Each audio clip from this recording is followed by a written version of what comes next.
Bismillahirrahmanirrahim. Assalamualaikum warahmatullahi wabarakatuh. Waalaikumsalam warahmatullahi wabarakatuh. Baik, alhamdulillahirabbil alamin. Bapak dan Ibu, sahabat Al-Sagria dimanapun Anda berada, kembali lagi bersama kami di program Bincang-Bincang Properti Syariah bersama Klaster Al-Sagria.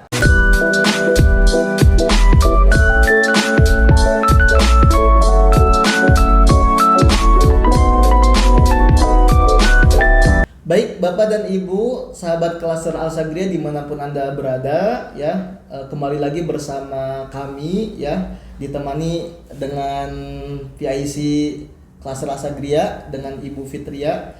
Alhamdulillah, kita masuk pada episode 3 yang mana kita akan bahas mengenai permasalahan yang ada di masyarakat, yaitu bagaimana cara memilih ya perumahan atau properti yang terbaik ya untuk saat ini ya. Karena apalagi kita bergerak di properti syariah, Bapak dan Ibu, banyak sekali yang memang hal-hal yang tips dan trik yang harus diperhatikan oleh buyer ya, oleh calon konsumen seperti itu, agar memang nantinya tidak menyesal ya, ada yang terjebak ke properti syariah yang bodong dan lain sebagainya ya.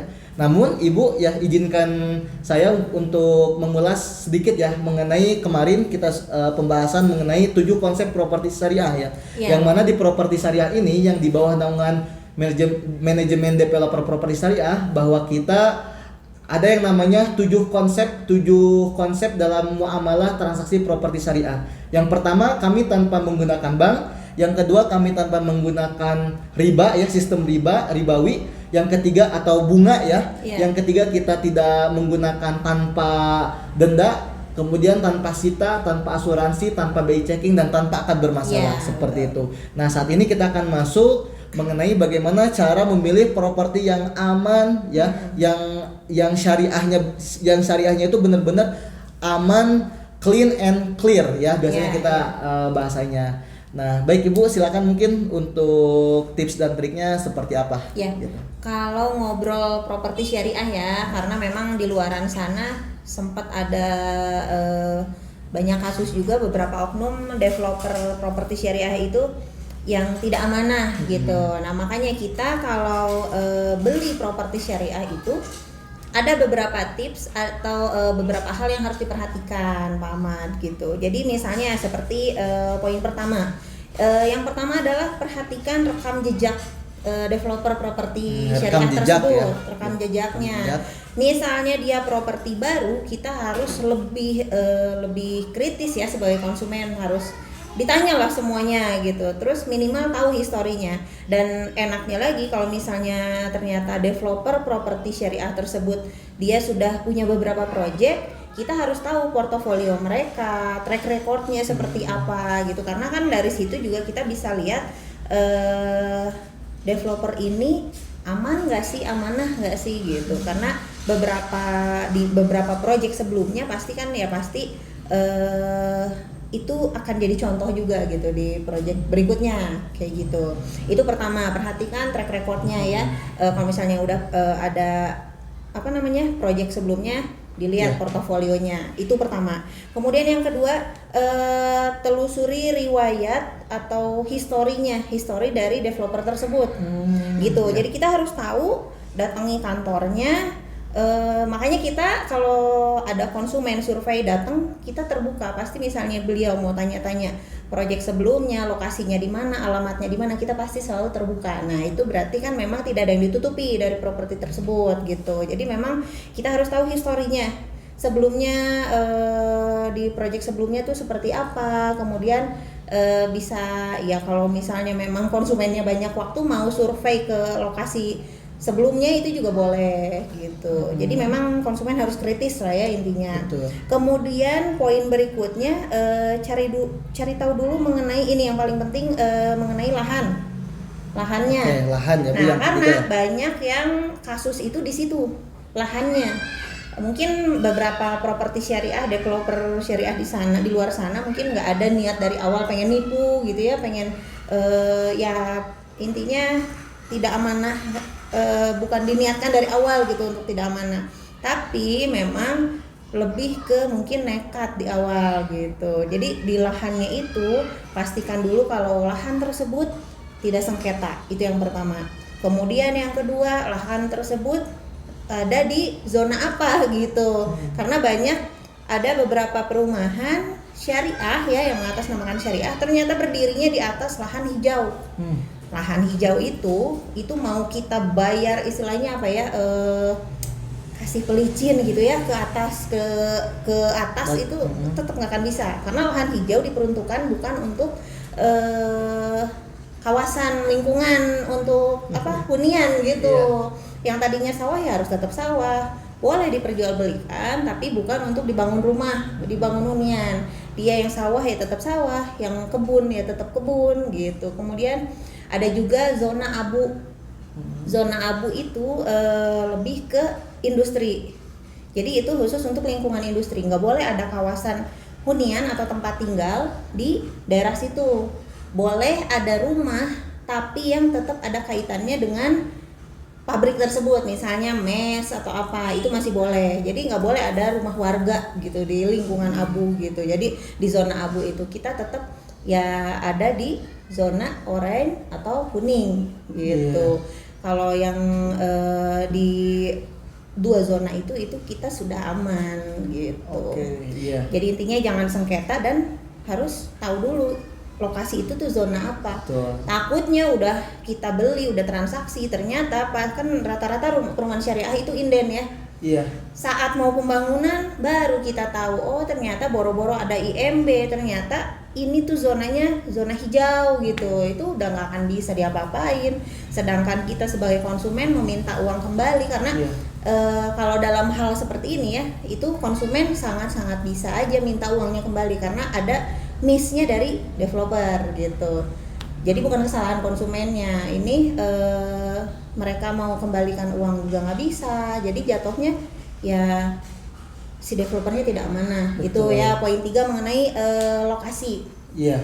Poin 4 itu ada kaitannya sama yang tadi ketiga, harganya murah. Nah biasanya untuk lahan-lahan yang belum jelas itu harga murah, dan untuk konsumen, kita sebagai konsumen itu nggak boleh jangan sampai tergiur, oh ini harganya murah di bawah rata-rata gitu ya, standarnya biasanya di situ tuh harga sekian, ini tuh murah banget.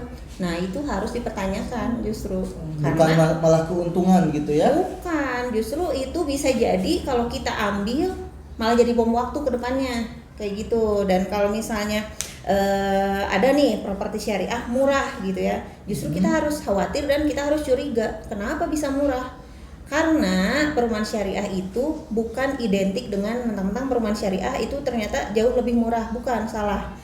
Perumahan syariah itu ya normal aja, karena kita beli tanah, beli terus ngebangun juga kan sama ya, mau perumahan syariah ataupun konvensional sama harganya, enggak yang perumahan syariah jadi lebih murah juga, enggak. Tapi minimal ya standar di situ tuh berapa. Kalau misalnya udah di bawah harga standar di situ, berarti itu memang pasti ada sesuatu, entah apa, harus digali lagi gitu. Kemudian poin terakhir, pastikan untuk memilih developer atau pengembang yang dia udah masuk ke minimal dia masuk di komunitas yang terpercaya gitu. Dan developer tersebut biasanya ya, misalnya ada beberapa developer yang dia tergabung di komunitas atau asosiasi gitu. Nah itu bisa dicek keabsahannya, karena kalau misalnya memang resmi terdaftar itu bisa kita cek. Ada salah satu website yang bisa kita cek, oh ternyata terdaftar nama developernya atau nama ownernya minimal kayak gitu. Nah nanti keluar di situ biasanya ada dia masuk di organisasi atau asosiasi apa. Nah itu kalau udah di situ berarti insya Allah aman atau amanah gitu, karena setidaknya ada yang mengawasi di atasnya. Jadi nggak mungkin macem-macem gitu si developernya. Kalaupun macem-macem ya malu dong kalau misalnya namanya ada manajemen lagi di atasnya gitu. Jadi minimal memang kita harus jeli sama hal-hal seperti itu. Itu sih standarnya ya. Kalau misalnya kita mau beli properti syariah dimanapun itu. Iya baik. Jadi gitu. Ada 5 tips ya Bu ya. Ketika kita lagi mencari rumah yang memang properti syariah gitu ya. Kalau memang masyarakat Oke, saya nggak mau terjerumus dalam jebakan riba dan lain sebagainya. Akhirnya ingin memutuskan ke properti syariah, maka 5 hal poin tadi perlu diperhatikan ya, Bapak dan Ibu semuanya. Baik, kita akan break sementara dulu ya. Kita akan lanjutkan diskusi berikutnya sesuai pesan-pesan berikut ini. Baik ya, Bapak dan Ibu dimanapun Anda berada, ya alhamdulillah Ibu, tadi kita sudah bahas mengenai tips dan trik ya. Kemudian ini ada pertanyaan Ibu ya, dari penonton gitu ya, yang memang sudah disampaikan ke saya gitu ya. Nah, karena di properti syariah ini kan inden perumahannya Bu ya. Jadi ketika kita bangun, kita menuju ke lokasinya, kondisinya memang mungkin ada rumah yang sudah terbangun, beberapa rumah atau rumah contoh yang terbangun gitu. Jadi belum terbentuk kawasan ya, kawasan rumahnya. Jadi dibangunnya nggak serentak gitu Bu ya. Karena memang berbeda dengan yang konvensional seperti itu. Nah, ketika si buyer ini datang ke developer tersebut, minimal apa Bu untuk legalitas yang memang katanya itu, yang si legalitas itu bisa mencerminkan oh ini kedepannya itu tidak akan ada masalah?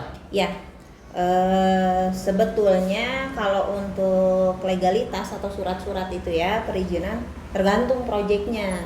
Kalau proyeknya dia besar atau kawasan, dan tadi satu lagi, kalau untuk perumahan syariah itu memang rata-rata di awal itu mereka jual memang belum ada apa-apa ya, dan itu wajar aja kalau untuk perumahan syariah. Tapi yang penting ya tadi poin-poin yang 5 poin tadi sebelumnya itu kita harus tahu. Misalnya ada yang memang lahannya masih kebun, masih tanah gitu ya, itu sah-sah saja asal memang lahannya sudah aman gitu, udah aman dan tidak tidak bermasalah lah gitu, tidak bermasalah. Jadi terkait misalnya biasanya perumahan syariah itu memang semuanya progres di awal itu baru akan mulai gitu kan ya. Jadi memang konsumennya juga harus mau bersabar menunggu gitu, karena kan mereka ingin kita fasilitasi mereka untuk mereka kita bantu untuk punya rumah tapi tanpa ribet berurusan dengan bank. Apalagi yang paling ditekankan adalah kita bantu mereka untuk menghindari mereka dari jerat riba gitu ya. Nah, untuk legalitas yang standarnya minimal ya bisa kita katakan lahannya dan kita juga bisa mengambil langkah, kita sebagai konsumen bisa mengambil langkah kita beli di situ. Yang pertama adalah minimal sudah keluar rekomendasi atau izin warga ya, kemudian ada keluar rekomendasi desa, kemudian rekomendasi camat, dan untuk legalitasnya itu minimal sudah ada izin lokasi.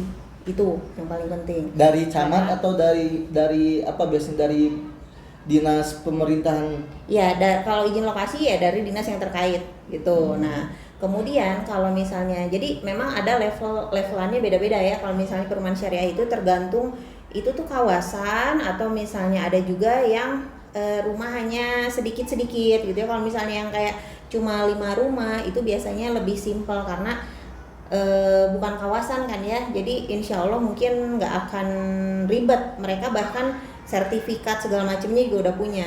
Tapi berbeda dengan kawasan, kalau kawasan itu biasanya memang prosesnya cukup panjang untuk menempuh melengkapi semua legalitasnya. Seperti ya alhamdulillah di klaster Al-Sagriyah ini misalnya contohnya kita sudah punya 11 kita sudah menempuh 11 langkah untuk dapatkan legalitas itu ya. Jadi memang di awal itu kita nggak berani langsung launching, padahal kita di sini udah setahun lebih, tapi di awal pimpinan kita memang melek ya sama legalitas itu. Di awal cari rekomendasi sana sini ya, kemudian yang biasanya di luaran sana cuma sampai camat, sampai izin itu sampai kecamatan, di kita pimpinan kita itu sampai kabupaten. Kalau kita udah sampai kabupaten, jadi memang semua tahapannya dari mulai KRR, kemudian ada banyak lagi tahapannya sebelum sampai keluar IMB itu kita sudah tempuh semua. Dari mulai izin lokasi, kemudian pengesahan site plan dan lain-lain itu ya. minimal dia sudah proses, berarti itu sudah aman sebenarnya, itu hanya masalah waktu gitu. Baik ya. Kayak gitu. Iya, kurang baik. lebih. Jadi seperti itu ya, sudah terjawab gitu ya bagi yang penanya ya, seperti itu. Pada intinya kita ketika ingin mencari rumah, jangan hanya sekedar mencari rumah ya, Bapak Iya. dan Ibu ya, pastikan ya. Apalagi Bapak dan Ibu sudah paham riba, oke saya tidak mau berjerat dengan urusan riba, bunga gitu ya. Karena di konvensional itu maju kena, mundur kena. Iya, Maju kita betul. kena penalti, mundur kita kena bunga ya, seperti itu. Ya. Nah, maka dari itu ketika sudah memang ada kesadaran untuk membeli properti syariah, tadi 5 hal yang tadi perlu ibu-ibu dan bapak-bapak bisa perhatikan seperti itu. Nah, mungkin kita cukupkan sampai di sini dulu Bu ya, Iya. untuk episode 3 ini di bincang-bincang properti syariah bersama Klaster Asagria ya. Nah, untuk proyek kita sendiri Bapak dan Ibu yang tadi Bu Fitri sudah sampaikan, alhamdulillah kita sudah menempuh hampir sudah 11 perizinan ya. 11 rekomendasi ya, yang mana bahwa lahan kita ini benar-benar sudah matang dan memang perizinan sudah tidak ada masalah, intinya Ya, seperti jangan itu. ada kekhawatiran lah kalau untuk perizinan. Betul. Insya Allah kita itu paling utama. Paling utama dan tidak ada khawatir dari masyarakat gitu ya, atau calon konsumen yang ingin memiliki rumah di Klaster Asagria. Iya. Ya, baik Ibu ya, untuk informasi lebih lanjutnya untuk tanya-tanya lokasi kami maupun harga dan sebagainya, Bapak dan Ibu bisa langsung DM ya di sosial media kami atau di WhatsApp kami, ada tertera nanti ya di bawah ya. Bapak dan Ibu silakan bisa langsung hubungi lebih lanjut, karena proyek syariah ini, properti syariah ini, Klaster Asagria ini pertama di Bandung Barat ya, pertama di Kabupaten Bandung Barat, perumahan Islami yang memang kita benar-benar 100% transaksinya syariah Dan ya. berlisensi. Dan berlisensi dari developer properti syariah. Ya. Bapak dan Ibu bisa buktikan langsung ya dengan Betul. datang ke lokasi Bisa langsung kami dicek ya. juga. Lokasi kami ada di mana? Ya, langsung aja chat ke admin terbaik kami ya. Seperti itu. Baik, Bapak dan Ibu, kita akhiri di sini dengan melapazkan hamdalah bersama-sama. Alhamdulillahirabbil alamin, dan doa kifaratul majelis. Subhanakallahumma wa bihamdika asyhadu an la ilaha illa anta astaghfiruka wa atubu ilaik. Terima kasih banyak telah menonton di episode 3 ini. Bapak dan Ibu silakan yang mau ditanyakan silakan langsung di DM saja ya. Terima kasih, kita pamit ya. Wassalamualaikum warahmatullahi wabarakatuh.